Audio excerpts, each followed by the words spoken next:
雅各書第1章，作神和主耶穌基督僕人的雅各，請散住12個支派之人的安。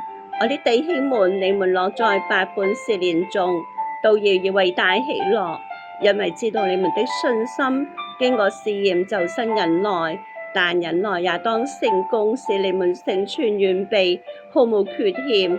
你們中間若有缺少智慧的，應當求那厚賜予眾人，也不斥責人的神，主就必賜給他。只要憑着信心求，一點不疑惑，因為那疑惑的人就像海中的波浪，被風吹動翻騰。這樣的人不要想從主那裡得什麼。心懷義的人，在他一切所行的路上都沒有定見。卑微弟兄升高就該喜樂，富足的降卑也該如此，因為他必要過去，如同草上的花一樣。太陽出來，以風颳起，草就枯乾，花也凋謝，美容就消沒了。